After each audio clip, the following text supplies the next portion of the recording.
Hello everyone, कैसे हैं आप सब लोग। कल हमने जहाँ कंप्लीट किया था दैट इज़ जो हमने fall of the Mauryan empire पढ़ा था, उसके बाद कौन सी डायनेस्टी आई थी? शुंगा डायनेस्टी आई थी।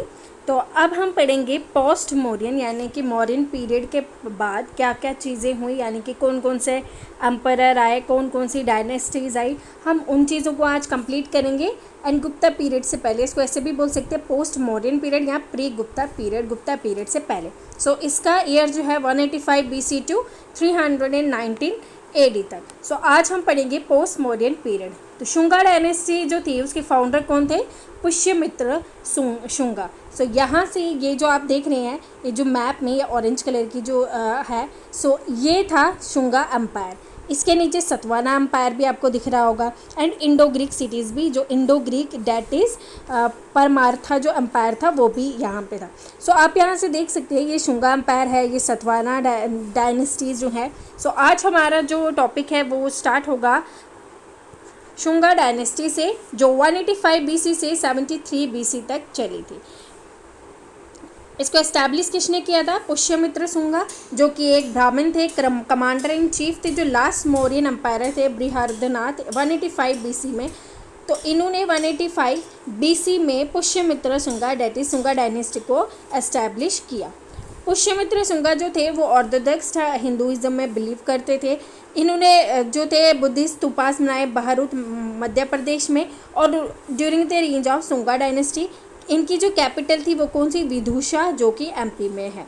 इनकी आपको कैपिटल याद रखनी है, मोस्ट इम्पॉर्टेंट है, ये पेपर में पूछी गई है। आपको जो शुंगा डायनेस्टी है उसको एस्टैब्लिश किसने किया था? पुष्यमित्र शुंगा ने। एंड उसकी जो कैपिटल है जो विदुषी है वो भी आपको याद रखनी है। फिर इसके बाद पुष्यमित्र शुंगा को किसने सक्सीड किया था? उसका सन था अग्निमित्रा, उसने, जो कि कालिदास जो ड्रामा था उसका हीरो भी था। After Agnimitra a series of weak rulers such as, उसके बाद बहुत सारे रूलर्स आए और वो बहुत ज़्यादा ही वीक थे, जैसे कि वासुमित्रा, वज्रमित्रा, भागाभद्रा, देवाभूति। और उसके बाद ही इस डायनेस्टी का क्या हो जाता है? डिक्लाइन हो जाता है। Patanjali, author of the Mahabhashya, was born at Gunana in central Asia. Patanjali was a priest of 2 Ashvamedha yajnas performed by the Pushyamitra Shunga. तो पतंजलि किसके ऑथर है? महाभाष्य के ऑथर है। तो ये प्रीस्ट थे जब अश्वमेध यज्ञ परफॉर्म की जाती थी बाय पुष्यमित्रा शुंगा के द्वारा। आर्ट्स में बहरुत स्तूपा जो था मोस्ट फेमस है। बहरुत जो स्तूपा है ये मोस्ट इम्पॉर्टेंट स्तूपा है शुंगा डायनेस्टी का। सांची स्तूपा अशोका ने कंस्ट्रक्ट किया गया था, बट शुंगा डायनेस्टी के टाइम पे उसको ज़्यादा अच्छे से और बनाया गया था। कुछ और डायनेस्टीज़ यानी कि कुछ और एग्जांपल्स भी हैं शुंगा आर्ट की, वो है विहार, चैत्य, ये विहार है, चैत्य, और स्तूपा बाजा पूना। अमरावती स्तूपा भी है, नासिका चैत्य भी है। जैसे आप ये देख सकते हैं, ये वाला जो ये भाजा स्तूपा है, कुछ इस तरह के स्तूपास भी बनाए गए थे शुंगा डायनेस्टी के टाइम पीरियड में। तो मोस्ट इम्पॉर्टेंट आपको इससे ये पूछा जा सकता है कि शुंगा डायनेस्टी को एस्टैब्लिश किसके द्वारा किया गया था? तो वो थे पुष्यमित्रा शुंगा। एंड इसके जो कैपिटल है वो विदुषी है मध्य प्रदेश में। वो इम्पॉर्टेंट चीज़ें ये हैं। यहाँ पे ये जो विहार, चैत्य, स्तूपास जो बताए गए हैं, इन सब के भी आपको यहाँ नाम याद रखने हैं। देन आ जाते हैं कान्वा डायनेस्टी। कान्वा डायनेस्टी का टाइम पीरियड है 73 BC टू 28 BC। देवाभूति के द्वारा जो लास्ट रूलर था शुंगा डायनेस्टी का, उसको मर्डर कर दिया गया था उसके मिनिस्टर वासुदेवा ने। तो देवाभूति का मर्डर किसने किया था? वासुदेवा ने। तो वासुदेवा ने जब इसका मर्डर किया तो उन्होंने उनका थ्रोन ले लिया, तो कान्वा डायनेस्टी को एस्टैब्लिश किया। 73 BC में वासुदेवा जो थे वो किंग बन गए थे। इस पीरियड को जो कान्वा जो पीरियड है वो एंड कब हुआ था? 28 BC में हुआ था। मोस्ट इम्पॉर्टेंट देवाभूति का आपको नाम याद रखना है। देवाभूति जो है वो लास्ट रूलर है शुंगा डायनेस्टी के। एंड वासुदेवा जो है उन्होंने एस्टैब्लिश की थी फिर क्या? Canva dynasty. कैपिटल क्या थी? पाटलिपुत्र। तो इसकी कैपिटल क्या है? पाटलिपुत्र है। तो आपको इसको तीनों चीज़ें याद रखनी है। कान्वा डायनेस्टी का टाइम पीरियड, एंड इसको इस्टेब्लिश किसके द्वारा किया गया था, एंड देन इसका जो कैपिटल है वो कहाँ पे है। देन आ जाता है सतवाना डायनेस्टी, जो 60 BC से लेके 225 AD तक थी। 60 BC सिमुखा फाउंडेड सतवाना डायनेस्टी। सिमुखा ने सतवाना डायनेस्टी को फाउंड किया और इसकी जो कैपिटल थी वो कहाँ थी? प्रस्थताला, महाराष्ट्र में थी। Satavahana consider as an identical with Andhras, यानी कि ऐसा माना जाता है कि वो आंध्राज के थे। और इनका मेंशन किया गया पुरानास में भी, जो वेद पुरानास हैं उसमें भी सतवाना डायनेस्टी के जो रूलर थे उनका मेंशन किया गया है। अर्ली सतवानास किंग जो थे वो ज़्यादातर ना ही आंध्रास में थे बट महाराष्ट्र में भी पाए गए थे। इनको बहुत सारी इंस्क्रिप्शन में भी फाउंड किया गया है। कुछ अदर इम्पॉर्टेंट रूलर्स भी हैं, जैसे सतकर्णी फर्स्ट जो कि थर्ड रूलर था जिन्होंने प्रेस्टीज एंड पावर से जो कॉन्किस्ट थे वो किए। हाला जो था 17 रूलर था, जो कि ऑथर था किसका? घथापता सती। तो ये घथा सतापति जो है इसका नाम है आपने याद रखना है, किसने लिखी गई है? हाला ने लिखी गई है। उसको सतासाई भी बोला जाता है। और वो किस लैंग्वेज में लिखी गई है? प्राकृतिक लैंग्वेज में लिखी गई है। गुंधाया ऑथर थे किसके? वहरत कथा, जो कि प्राकृतिक लैंग्वेज में लिखी गई है। सतवानास ने बहुत सारे स्तूपास, चैत्यास बनाए हैं, नासिक, कन्हेरी और कार्ले विहारास भी बनाए गए हैं। इम्पॉर्टेंट है, मोस्ट इम्पॉर्टेंट, इसकी ऑफिशियल लैंग्वेज क्या है? प्राकृतिक इसकी ऑफिशियल लैंग्वेज है। डैट इज़ वाई जो भी इन्होंने बुक्स लिखी गई है वो प्राकृतिक लैंग्वेज में ही लिखी गई है। इन्होंने इशू किए थे कॉइन, कॉपर, ब्रोंज, पॉटिन जो हैं उसमें इन्होंने अपने कॉइन्स जो हैं वो बनाए थे।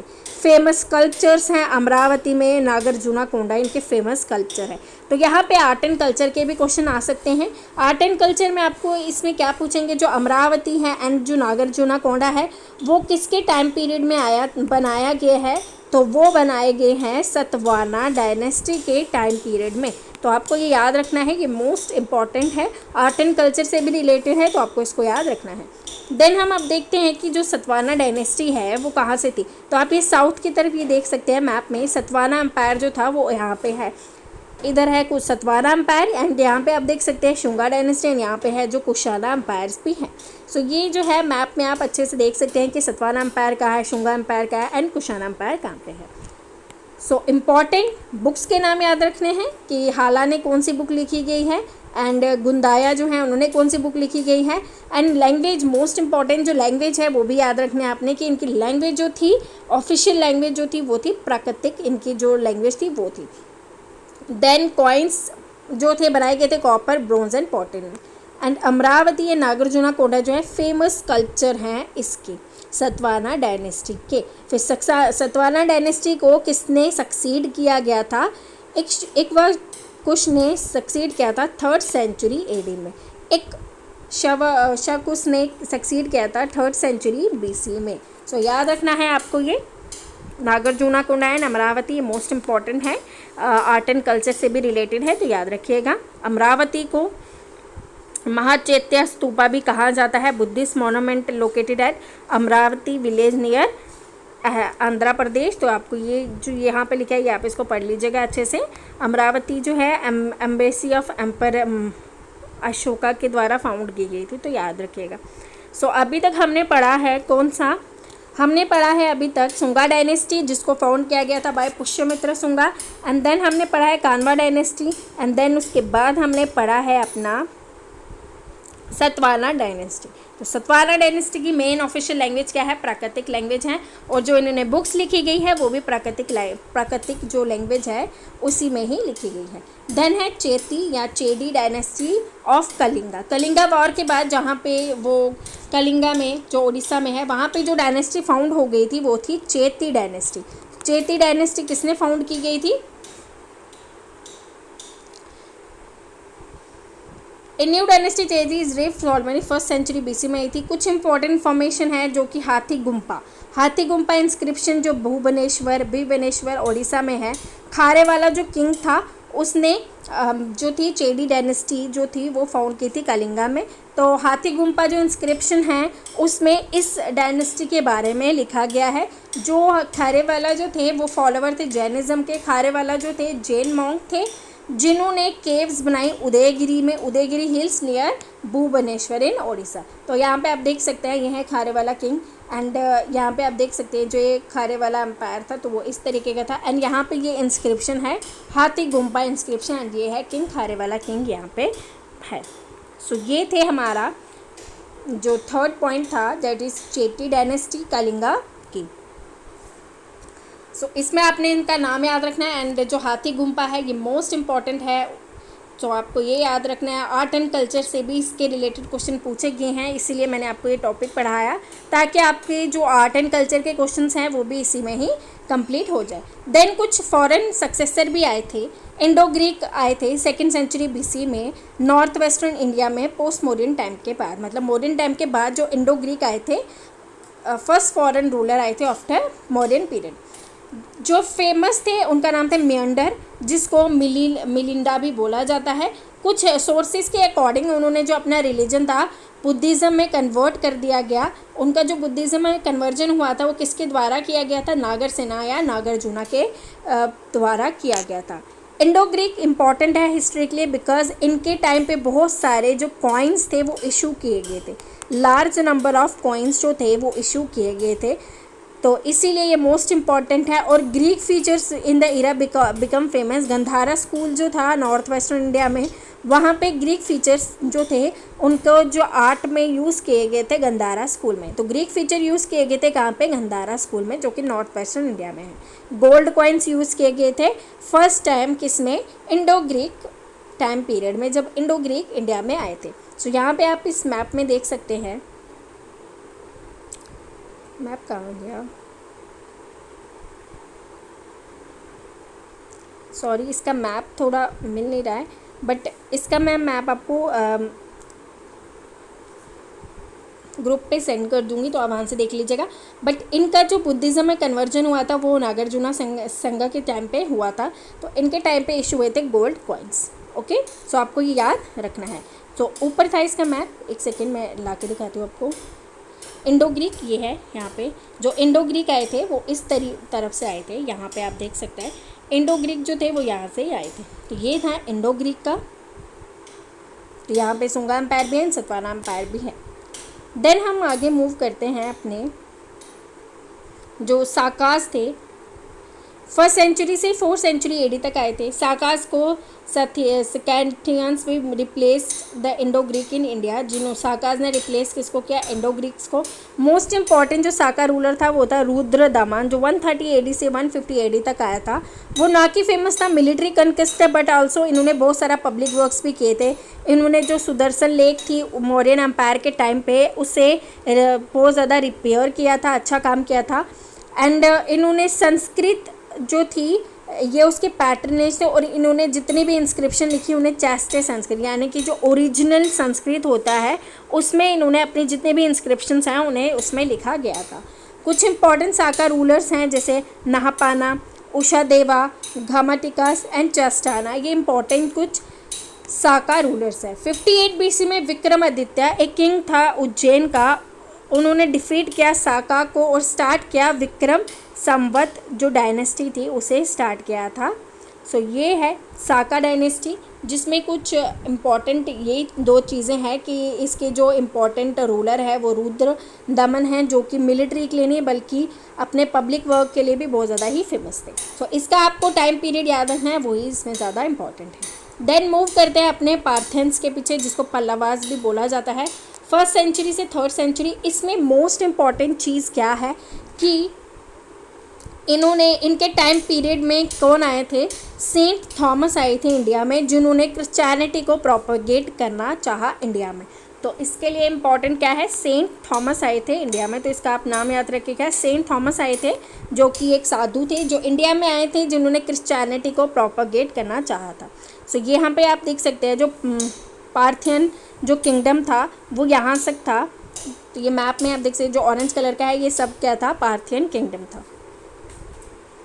देन है कुशानास, जो 1st सेंचुरी से लेके 3rd सेंचुरी के AD में आए थे। कुशाना ने रिप्लेस किया पार्थियन को नॉर्थ वेस्टर्न इंडिया से और अपना जो एम्पायर था उसे एक्सटेंड करना चाहा। फाउंड किसने किया? खादोफिस, ये है कैडफिसिस, कुजल कैडफिसिस, एंड सेकंड किंग को था कैडफिसिस, वेमा कैडफिसिस, जिन्होंने गोल्ड कॉइन इशू किया था। मोस्ट इम्पॉर्टेंट है कि कुशाना डायनेस्टी में किसने गोल्ड कॉइन को इशू किया, तो वो थे कैडफिसी, जिन्होंने जो गोल्ड कॉइन है उसे इशू किया था। सेकंड कुशाना डायनेस्टी कनिष्का ने फाउंड की थी। इनका जो एक एम्पायर था वो बहुत ज़्यादा एक्सटेंड हुआ था अपन इंडिया में। इनकी जो कैपिटल थी वो थी पेशावर या फिर पुरुषपुरा या मथुरा, इन ये 2 जगह इनकी जो थी वो कैपिटल थी। फेमस कुशाना रूलर कनिष्का जो थे वो उनको सेकंड अशोका भी बोला जाता था। तो आपको ऐसे क्वेश्चन आ सकता है कि सेकंड अशोका किसको बोला जाता था, तो वो बोला जाता था कनिष्का को, जिनका रूलर 78 AD तक था। कनिष्का जो था वो बुद्धिज़्म का बहुत ज़्यादा ही पैटर्न था। तो इनके टाइम पीरियड में 4th बुद्धिस्ट काउंसिल हुई थी कुंडलवाना कश्मीर में, जहाँ पे महायाना बुद्धिज़्म को फाइनलाइज किया था। तो ये मोस्ट इम्पॉर्टेंट है कि कुशाना डायनेस्टी के जो कनिष्का रूलर थे उनके टाइम पीरियड में 4th बुद्धिस्ट काउंसिल हुई थी एट कुंडलवाना कश्मीर। तो ये इंपॉर्टेंट है पैरा, आप इसको याद रखिएगा। देन है लास्ट रूलर कुशानास के कौन थे, वासुदेवा वन। तो याद रखना आपने ये भी, वासुदेवा वन जो थे लास्ट रूलर थे कुशाना के। कुशाना ने कंट्रोल किया था सिल्क रूट को, जो चाइना की तरफ से आता था, ईरान एंड वेस्टर्न एशिया की तरफ से। इस रूट को उन्होंने सोर्स ऑफ इनकम बना दिया था। जो कुशाना जो थे फर्स्ट रूलर थे इंडिया में जिन्होंने गोल्ड कॉइन को बहुत ही लार्ज स्केल में फैलाया और इशू कराया। तो फर्स्ट रूलर जो थे जिन्होंने गोल्ड कॉइन को इशू कराया वो थे कुशाना डायनेस्टी। कुछ इंपॉर्टेंट पॉइंट्स है, जैसे अमरावती स्कूल जो था वो किसके टाइम पीरियड में था, सतवानास के। गंधारा स्कूल थे साका एंड कुशानास के। मथुरा स्कूल जो था वो साकाज एंड कुशाना के टाइम पीरियड में था। सो ये था कुछ इम्पॉर्टेंट जो कि पार्थियंस के टाइम पीरियड मैंने आपको बताया। ये इम्पॉर्टेंट है, इसमें जो सेंट थॉमस है उसके बारे में आपको याद रखना पार्थियन के टाइम पीरियड में, क्योंकि ऐसे क्वेश्चंस पूछे जाते हैं कि जो पार्थियंस हैं सेंट थॉमस जो हैं वो किसके टाइम पीरियड में आए थे, तो वो आए थे पार्थियंस के टाइम पीरियड में। सो ये आपको अच्छे से, होप आपको अच्छे से समझ आ गया होगा। आज के लिए इतना ही, बिकॉज़ यहाँ काम लगा है तो बहुत ज़्यादा ही शोर है, इसीलिए मैं आपको आज के लिए इतना ही। कल हम पढ़ेंगे संगम पीरियड अपना, जिससे कि हमारा जो एक टॉपिक है और कंप्लीट हो जाएगा। सो आज के लिए इतना ही, तब तक के लिए अपना ध्यान रखिए और अच्छे से पढ़ते जाइए। Bye bye.